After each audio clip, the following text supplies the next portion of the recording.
What's up, YouTube? This is Big Mike. Alright, this video is going to anger some people. I think some people might like it.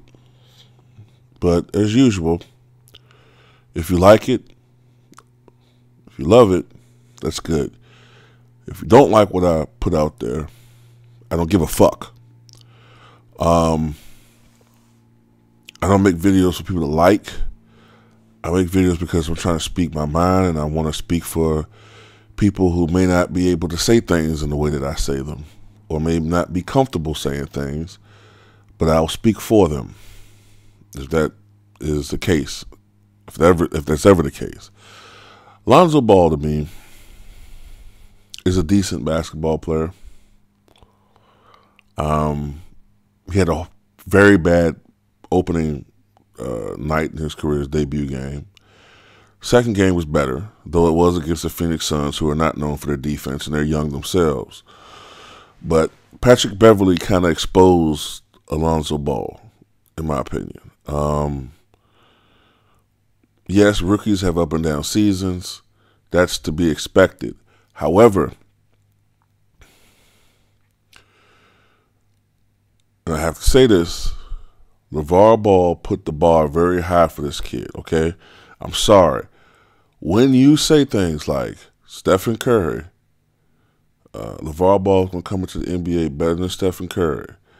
LeVar Ball is going to be better than Michael Jordan, LeBron James, or you're better than LeBron. When you start saying shit like that and disrespecting the players who have played at a high level in the league for that long, you're going to have to expect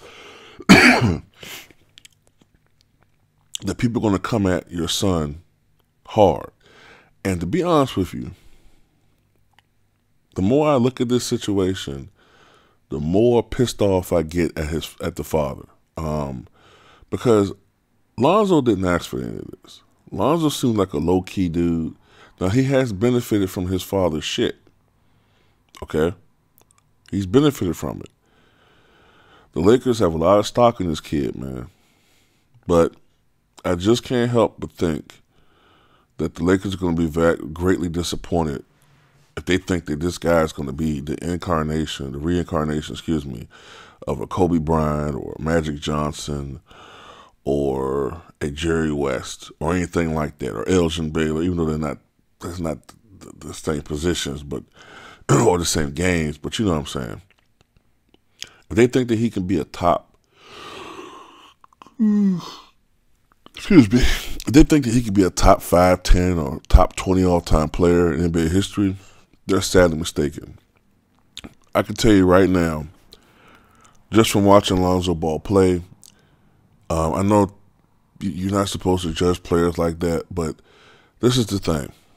All-time great players, okay, come into the NBA dominating, okay? They don't struggle like this. Kobe Bryant is an exception. He was only 18 when he came to the NBA. And even with Kobe, as raw as he was, he led the NBA in points per minute his rookie year. If I remember correctly, he only averaged 7.6 points per game his rookie year. But when you adjusted it to the minutes that he played, he would have led the NBA in scoring on a per minute basis. So, yeah, Kobe didn't shoot very well his rookie year. But you saw the talent. You saw the raw talent. You saw how he was, you heard stories about how he was outplaying the Lakers' veteran starters as coming out of high school. So you knew the talent was there. Lonzo Ball, I don't know, man. All-time great players, Wilt Chamberlain, Larry Bird, Magic Johnson, Michael Jordan, Kareem Abdul-Jabbar, Shaquille O'Neal, okay, Oscar Robertson, Jerry West, Charles Barkley. Well, okay, Charles didn't exactly dominate when he came into the league, but I attribute that more to the fact that the Sixers were so stacked and Barkley was so fat,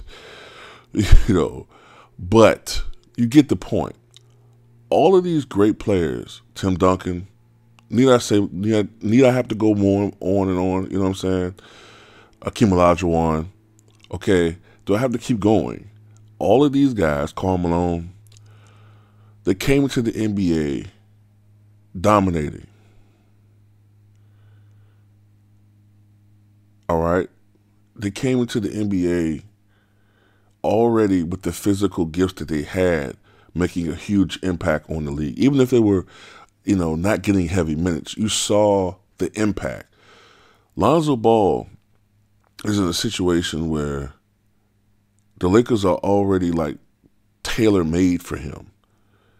And I just don't see it. I don't see him being this uber dominant player that the Lakers are hoping that he'll be. I think he's going to be a solid basketball player. Will he have the career of a Jason Kidd? That's really pushing it for me. I think that's pushing it. I think he's a better shooter than Kidd, maybe.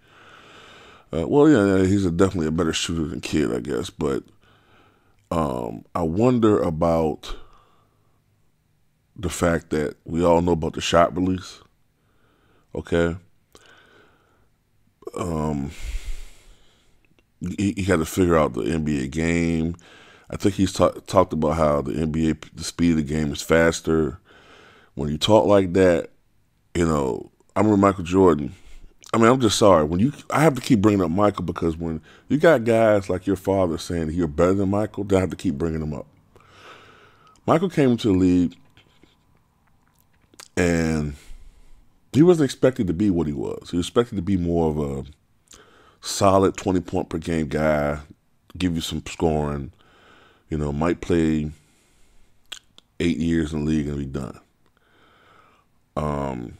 Michael came into the league, boom, ba, ba, boom, bam, dunk, crossover move. He figured things out very easily about how to play in the NBA. He didn't have to adjust too long. I think the first couple of months in the NBA, Michael averaged something like 24 points a game. Second half of the season, I think he probably was second only to King in scoring on a per-game basis. I think he averaged like 30 points a game the second half of the season or something like that. And he finished averaging 28 points a game. That's what I'm talking about when a great all-around basketball player comes to the NBA. Lonzo Ball's not that dude, okay? He's going to be a good player, but your father fucked you over, man. That's why Patrick Beverley did what he did. Because you got guys already coming into the league. You're coming into the league, you already have guys that fucking hate your son. Don't respect your son. And they're going to come at him harder because of the shit he's saying. Then on top of that, he goes on and disrespects Patrick Beverley, talks about how much money he makes. Ball is going to be making X amount, but you're only making this amount. Now keep in mind that 98% of players that play in the league or something like that don't have these huge contracts that these uber stars do. So that's going to build resentment to anybody that plays against them as a defensive player. They want to make their bones against, a so-called superstar that they feel is, not up to the standard. You're going to have guys playing against this guy and hating him and will make a point against him. So I just don't see it, man. I think this is going to be a rough year for the Lakers. I think it's going to be a rough year and, for Lonzo Ball. I really feel that. So that's my thoughts, man. This last performance was decent. I think he had like 29 points, 11 rebounds and 9 assists. Yeah, he almost had a triple-double. Yeah, it looked great. But watch when he plays against a marquee team. I guarantee he's going to struggle. Especially if we got some good defensive players, man. And I'm not all that thrilled about his shot, man. It's just, I see a lot of guys going at Lonzo Ball, man. I just don't, especially the point guard position. I'm not convinced of his shot release. I still think it's too slow by NBA standards. I think that he's not the fastest guy, I'm just not. I question his toughness a little bit, man. His father talks a good game, man, but I think that Lonzo Ball is going to be exposed as I don't know, man. We'll see. Hopefully I'm wrong, but tell me what you guys